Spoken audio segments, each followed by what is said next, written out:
If you've got bad teeth, here's adding a little insult to injury. Having bad teeth may predispose you to having a bad heart. A new study in the New England Journal of Medicine says bad teeth may be linked to heart disease, as bacteria can enter the bloodstream from the mouth and cause problems elsewhere. Joining us for a better understanding is Dr. Maria Emanuel Ryan, Professor and Director of Clinical Research at the State University of New York at Stony Brook School of Medicine. Welcome, Maria. Thank you, Dr. Moritz. Now, you're a dentist. You're not a cardiologist. What's this link between gum disease and heart disease? Well, they've known for quite some time that chronic inflammation can certainly increase your risk for heart disease.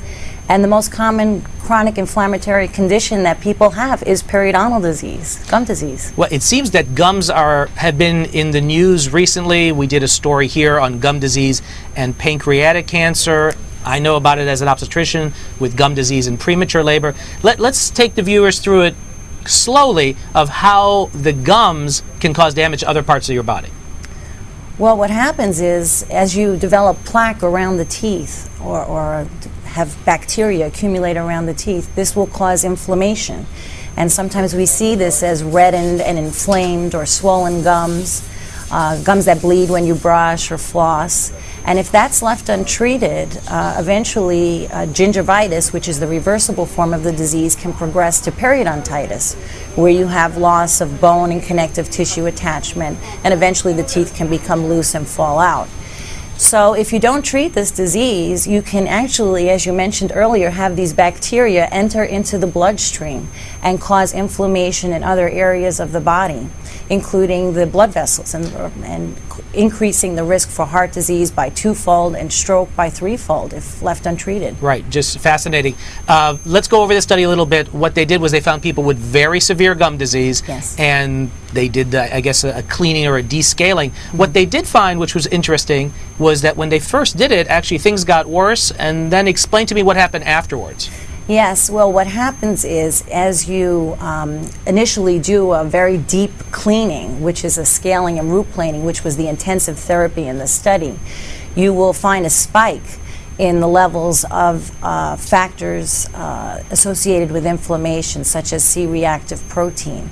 But shortly after that, the levels come down and actually can dip below what they originally were because of the therapy.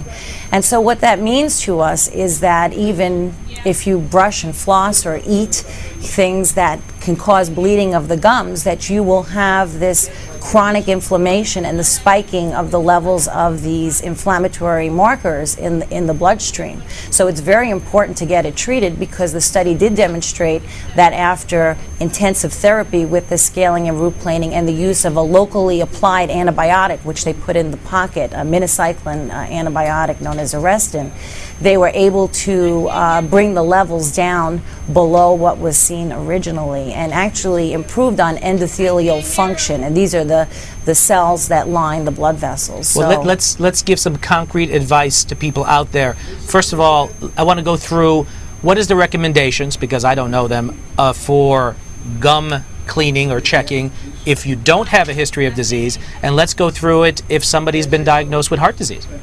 Well, certainly the American Dental Association and the American Academy of Periodontology recommends that people brush twice a day, and I mean thoroughly brush their teeth twice a day, and floss at least once a day. So that is the recommendation for people to maintain good oral health.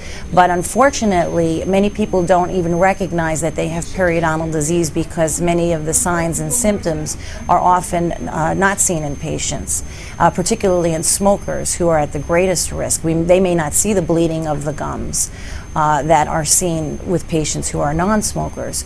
So these patients need to be seen by a dental professional so that they can be examined to determine if they have periodontal disease. 1 in every 3 adults has some form of periodontal disease, yet many of these people are not being treated.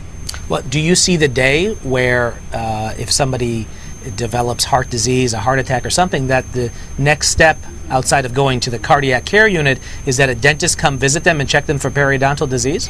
Well, that's exactly what we're beginning to do even at our institution at Stony Brook University in our General Clinical Research Center. working with our chair of cardiology, Dr. David Brown, is we have people who are being admitted to the hospital for acute coronary syndrome, and right after they are treated for their heart problems, they are examined by us to determine their periodontal status so that they can have the treatment needed to prevent a future heart attack. Great. We have just a little bit of time. Give me some other diseases that you think are going to make the headlines this year being associated with periodontal disease. Well, I think the big one is diabetes, because diabetes is an epidemic in this country, and we know that periodontal disease is one of the long-term complications of diabetes. And actually on Monday I will be giving a talk at the Centers for Disease Control talking about how the dentist can help to better manage the diabetic patient, because in those patients it truly is a vicious cycle, because once they develop periodontal disease, if it's not treated, it also makes it very difficult for the diabetic patient to control their blood glucose levels and bring those levels down, because they become insulin resistant.